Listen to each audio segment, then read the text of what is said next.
Retrouvez Dr M avec Ma Servie. Ma Servie, assurance vie, voyage, santé.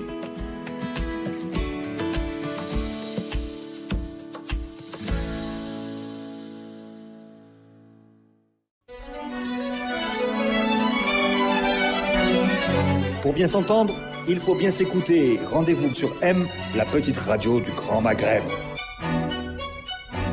Bonjour à tous, toujours un plaisir de vous retrouver pour l'émission Dr M.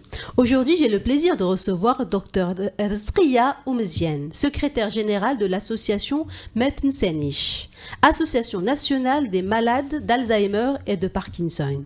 Avec notre invité, nous allons revenir sur les maladies neurodégénératives les plus fréquentes en Algérie, entre autres bien sûr, et sur les activités de l'association Metin Senich. Bonjour docteur, merci d'avoir accepté notre invitation. Oui, bonjour. Docteur, pouvez-vous nous dire un peu plus sur les maladies neurodégénératives? C'est quoi une maladie neurodégénérative? Oui, on va commencer par définir. Tout à fait. Donc, les maladies neurodégénératives sont des maladies qui touchent le système nerveux central, qui veut dire le cerveau, les nerfs et la moelle épinière. Les maladies neurodégénératives ont deux caractéristiques très importantes. La première, c'est que c'est une mort lente des cellules cérébrales. Ah oui, ok. Alors, elle est lente dans le temps. Une mort, hein, carrément. Absolument. Une mort, une perte des cellules. Oui.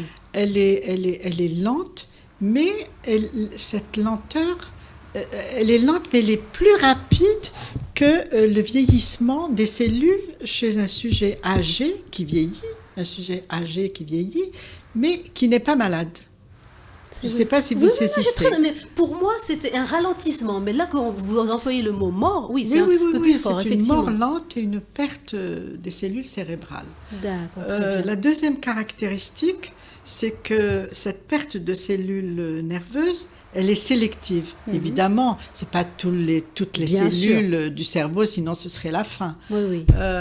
Elle est sélective et elle touche certaines parties du cerveau. Par exemple, dans la maladie d'Alzheimer, ce sont les parties temporales du cerveau, à droite et à gauche, qui sont touchées et qui touchent essentiellement les cellules qui sont responsables de la mémoire, de la mémorisation.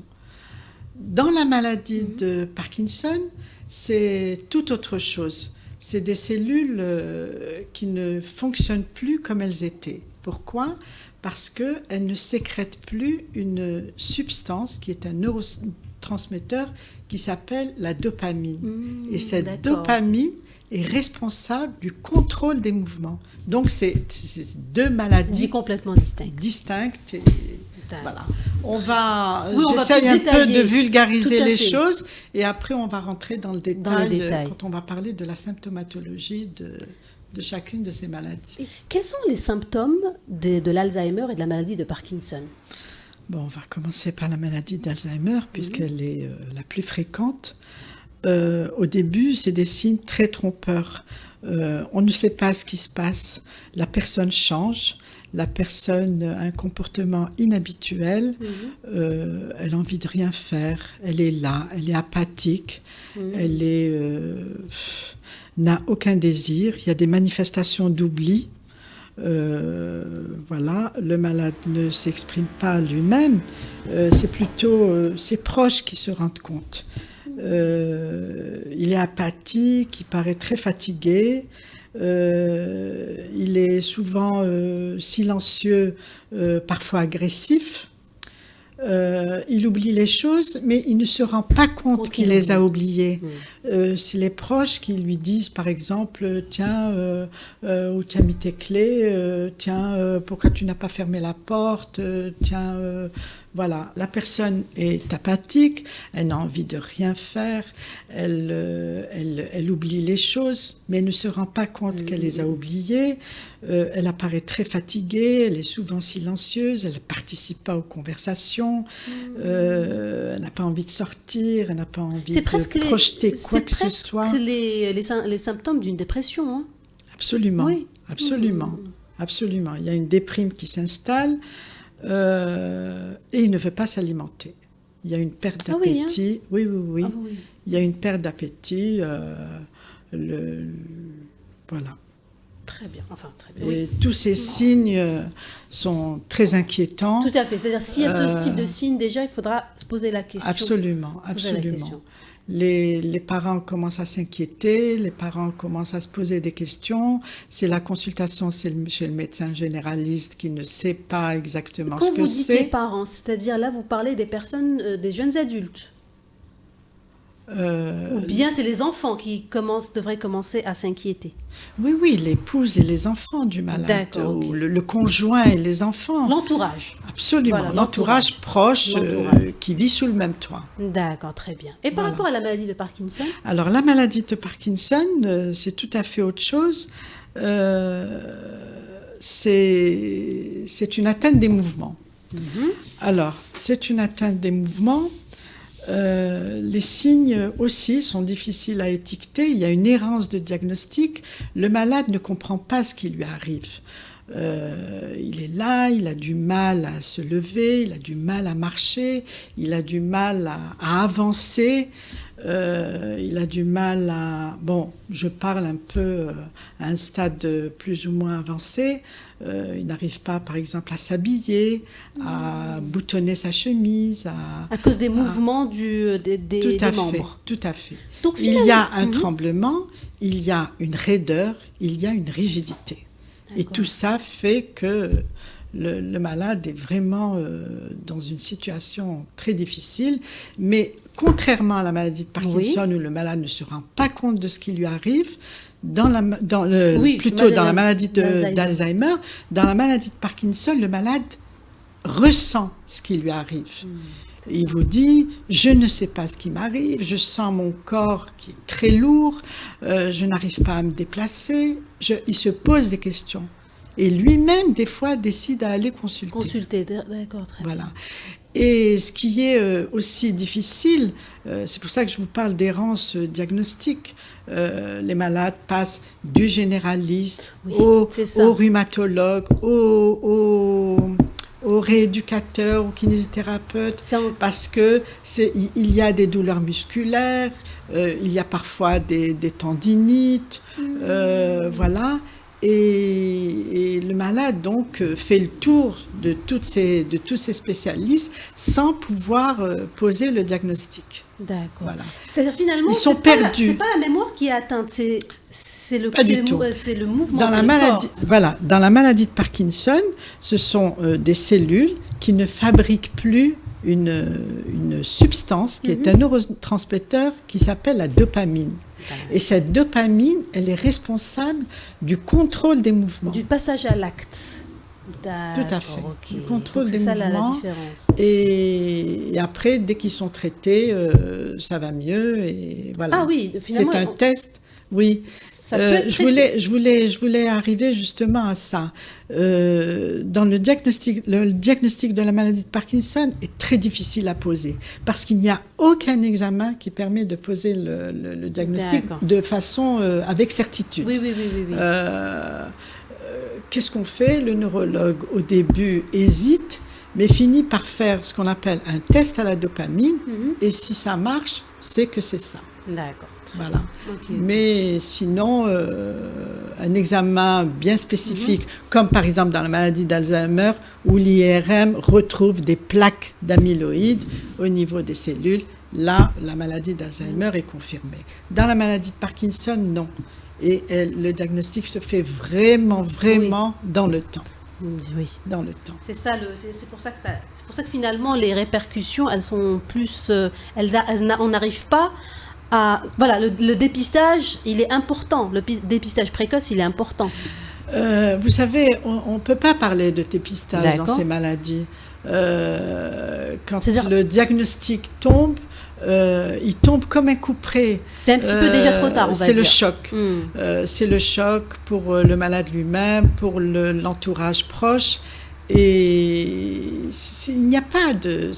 C'est plutôt, on peut parler là maintenant des facteurs de risque. Voilà. Les facteurs de risque sont généralement connus. Les gens maintenant sont assez conscients, j'espère. le tabagisme, l'hypertension artérielle, le diabète, le surpoids, même bien sûr l'obésité, les troubles cardiovasculaires. Une personne qui a des antécédents d'AVC devrait se surveiller très étroitement. Tout ça, on peut les éviter. Oui. Voilà. Comment? Par une bonne hygiène de vie. Alors, l'hygiène de vie, c'est quoi? L'hygiène de vie, c'est tout simple, en fait. Quand on parle d'une bonne hygiène de vie, c'est une alimentation correcte. On ne va pas dire aux gens de manger du poisson tous les jours ou de faire du vélo Bien tous les sûr, jours. oui. Voilà. Mais... avoir une alimentation correcte, c'est-à-dire diminuer les graisses, éliminer les protéines animales, diminuer le sucre. Éliminer carrément. Hein. Ah oui. Ah oui, hein. Ah oui. Ah, c'est Elles ne catégorique. servent absolument à rien, les protéines animales. D'accord, ok. Éliminer les protéines animales, diminuer le sucre, le sel, les matières grasses. les matières grasses, évidemment.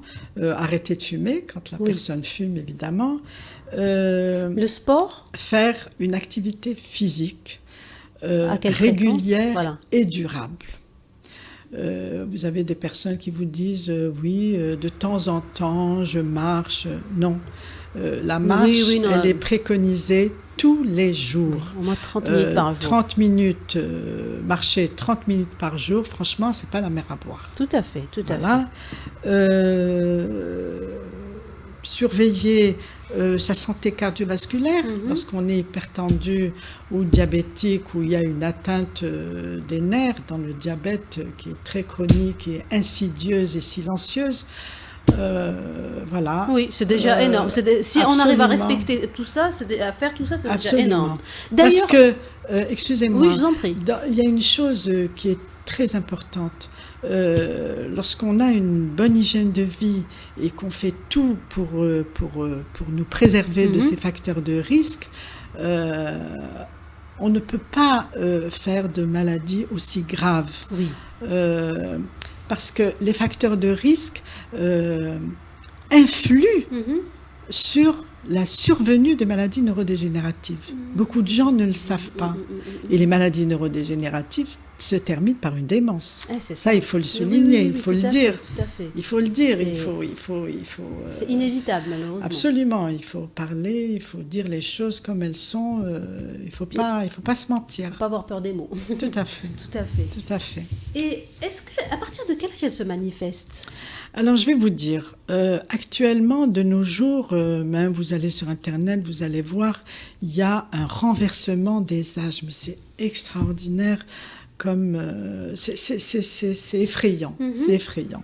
On disait les maladies neurodégénératives, oui, ce sont les personnes âgées qui sont atteintes à partir de 65 ans, 60, 65, 70 ans. Aujourd'hui, ce n'est plus le cas. L'adulte jeune est de plus en plus atteint.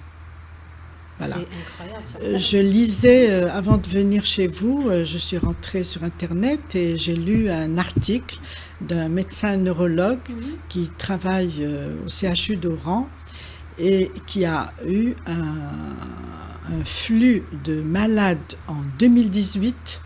80 cas de maladies de Parkinson ont été diagnostiqués en 2018 au CHU d'Oran. Alors, ces 80 cas, la moitié, plus de la moitié d'entre eux étaient âgés entre 30 et 40 ans. Ouais, mais ça c'est de la folie là. C'est terrible. Ça c'est incroyable. Et je vais vous dire, entre 30 et 40 ans, et il y avait un malade qui avait 25 ans. Ce sont des chiffres qui donnent le tournis, qui font froid dans le dos. Franchement, les pouvoirs publics devraient s'y pencher très, très sérieusement. Très, très sérieusement.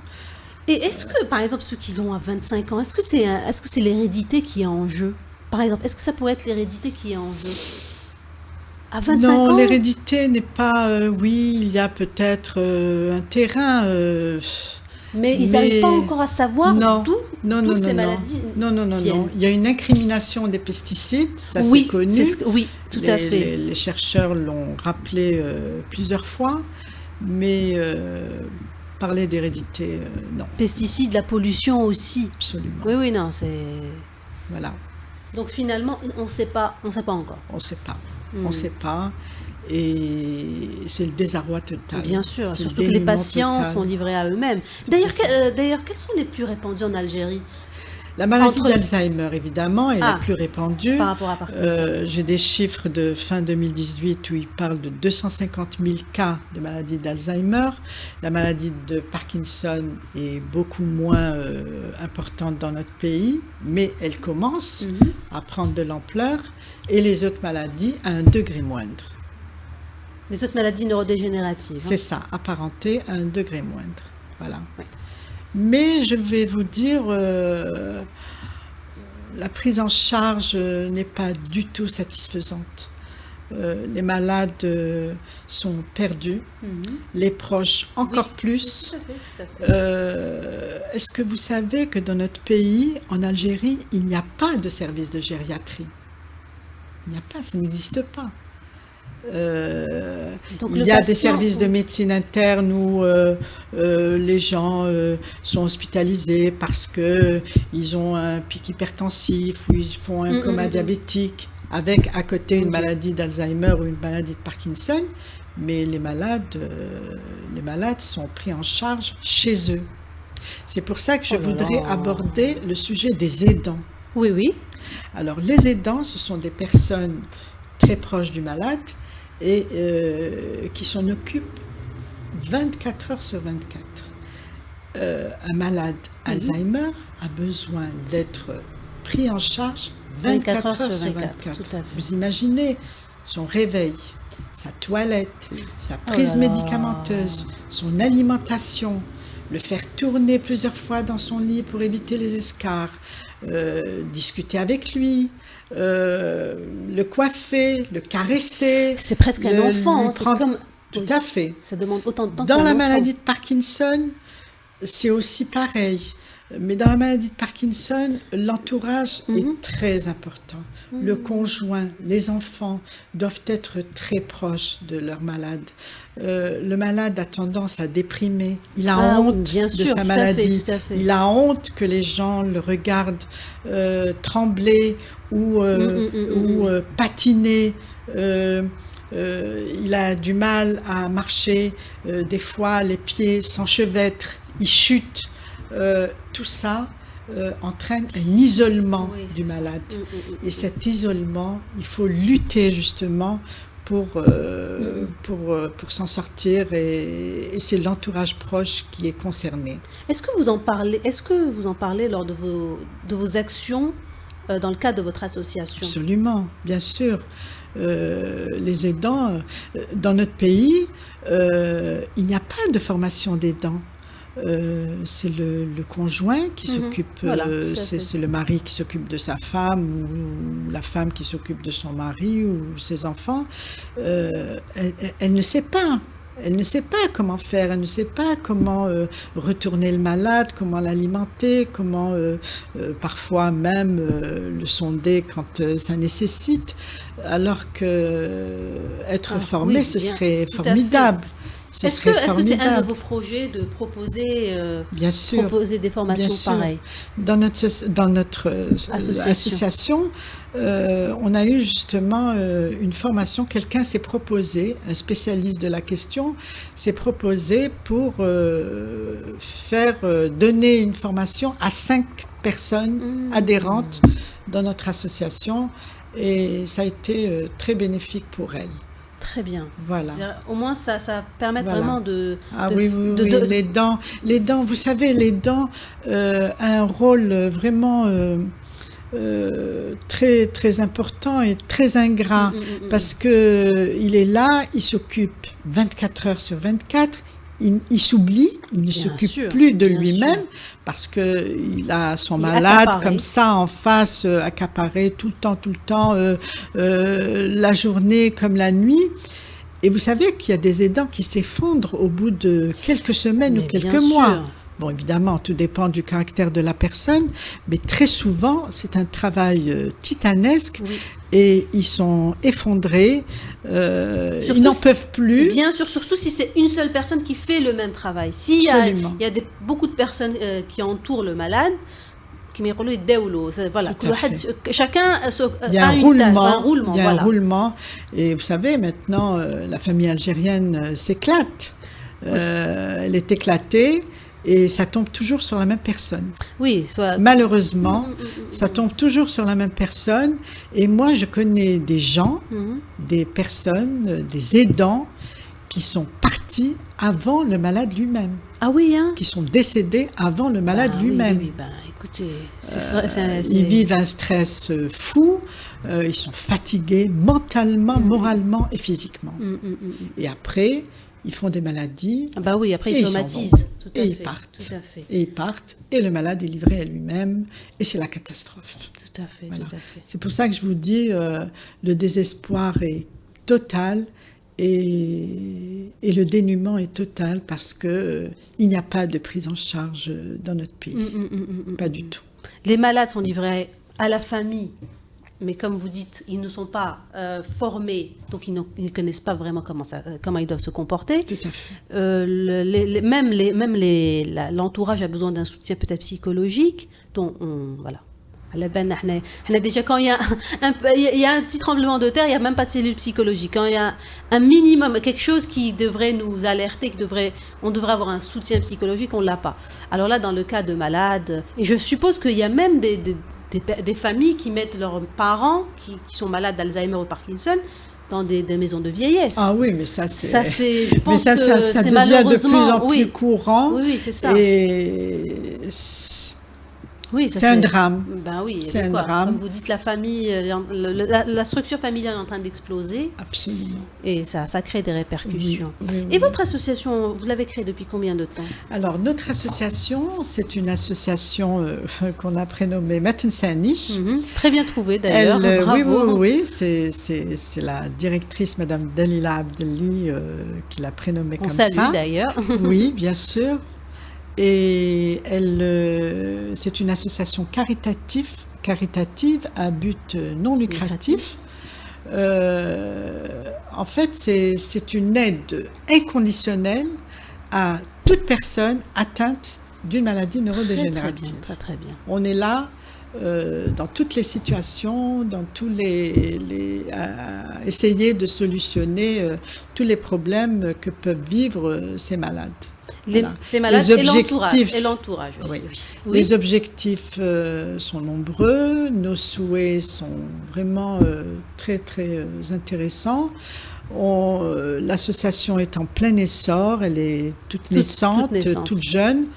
Elle date de septembre 2019. Très bien. Ça se passe bien, se passe bien. Mais bon, il faut le dire, hein, l'argent, c'est le nerf de la guerre. Oui. On a besoin d'être parrainé, on a besoin d'être de visibilité, sponsorisé, parrainé, sponsorisé, aidé dans tous les points. Et puis, je vais vous dire ce qu'on a réalisé jusqu'à présent. Bien sûr. On a pu avoir une salle qui est située dans un centre de loisirs dans la wilaya de Blida. C'est une salle qui a commencé à recevoir des malades pour une activité physique avec tout un matériel adéquat pour ces malades. Ah oui, c'est vraiment très, très encourageant. Donc, une activité sportive, des activités manuelles pour la dextérité des doigts, parce que je vous disais, dans la maladie de Parkinson, il y a une atteinte des mouvements, dans le contrôle des mouvements, donc voilà. Des ateliers de travaux manuels, l'activité physique, et actuellement nous sommes en phase d'élaboration des ateliers de mémoire. Oui. C'est des réunions de thérapie de groupe. Ah, ça c'est bien ça. Oui, oui, ça, j'espère que ça va se faire. Et vous savez, un malade qui a une pathologie, qui rencontre un autre malade qui a la même pathologie, se sent moins seul, moins isolé. L'autre lui parle de ses symptômes, l'autre lui dit, oui, moi j'ai la même chose, mais ça va mieux parce que je fais telle ou telle chose. Absolument. Et une thérapie de groupe, ça, je suis sûre que ça va donner des résultats extraordinaires. Ah, ça, c'est voilà. C'est sûr et certain. En plus, dernièrement, nous avons organisé une journée de sensibilisation toujours à Blida pour la maladie de Parkinson. On a reçu quand même pas mal de personnes pour la maladie d'Alzheimer. Pour la maladie de Parkinson, on a l'intention d'organiser une journée qui va coïncider avec la journée mondiale de la maladie de Parkinson. C'est le 11 avril prochain. Très bien. Elle aura lieu au centre culturel du Sendé. Il va y avoir des professionnels de la santé, donc des neurologues, des neurochirurgiens, des psychologues, des neuropsychologues, nos membres, des malades, des proches, des aidants, c'est ouvert à tout le monde. Au grand public. Très bien, c'est ouvert au grand public. Donc nos auditeurs et les spectateurs, s'ils veulent assister, ça avec grand plaisir. Donc c'est le 11 avril. Le 11 avril 2019. 2019, de quelle heure à quelle heure? On donnera tous les détails sur la page notre Facebook. Page Justement, Facebook. Où vous retrouvez. Alors vous m'avez dit, vous êtes à Blida. Notre siège est situé à Blida. Alors, chose importante aussi. Bien sûr. Le siège où on est actuellement, c'est un siège provisoire qui nous a été généreusement prêté, mais juste pour quelques mois. Donc, on demande aux instances concernées de nous donner un local pour pouvoir travailler, recevoir nos malades, recevoir nos ateliers de réunion de groupe. Et travailler tout simplement, voilà. Très bien. Au niveau de la wilaya ou de la mairie, ou qu'ils prennent conscience et voilà. C'est important. Cette maladie, c'est très important pour nous. Ouais, et que cette association ait beaucoup plus de visibilité, comme vous dites. Tout à fait. Ça va. Tout à fait. Les personnes qui sont atteintes. On a des gens sur notre page Facebook, on a des commentaires de personnes en Algérie, qui habitent en Europe, qui habitent en Amérique du Nord, qui donnent des idées, voilà, ça commence à prendre une ampleur. Voilà, ça fait plaisir parce qu'au moins ça va vraiment. Il y a beaucoup, mais surtout c'est une maladie assez répandue, hein. En Algérie, c'est des maladies assez répandues. Donc on peut vous retrouver sur les réseaux sociaux, sur Facebook. Donc l'association, c'est Metn Sanish. Aide aux personnes atteintes de la maladie d'Alzheimer et de la maladie d'Alzheimer, de Parkinson et des autres maladies apparentées. D'accord, voilà. Ça, je n'avais pas trouvé sur les réseaux sociaux, mais bon, ok, vous avez bien fait de préciser ça. Vous êtes sur Instagram ou uniquement sur Facebook? Sur Facebook. C'est déjà beaucoup. Moi, Instagram... oui, bon, peut-être c'est notre cible. C'est déjà très bien. Vous êtes aussi à Blida. Vous voulez donner le numéro de téléphone de l'association? Oui, Alors voilà, c'est le 05 54 60 43 21 ou bien le 05 60 67 80 85. Voilà. C'est ça. Comme ça...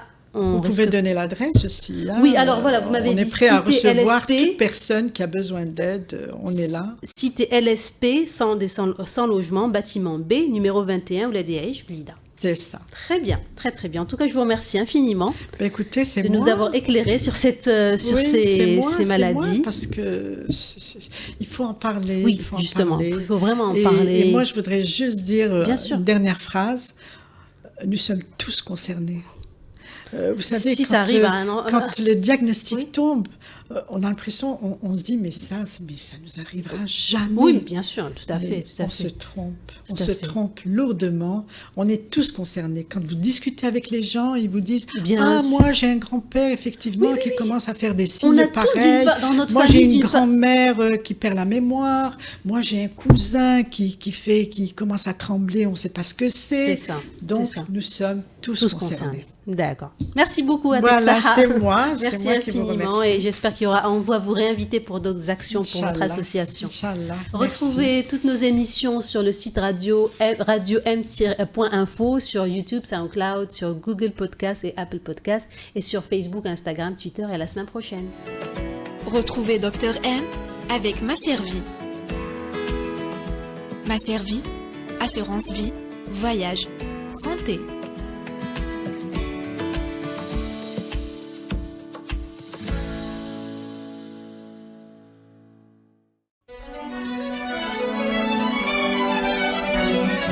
Pour bien s'entendre, il faut bien s'écouter. Rendez-vous sur M, la petite radio du Grand Maghreb.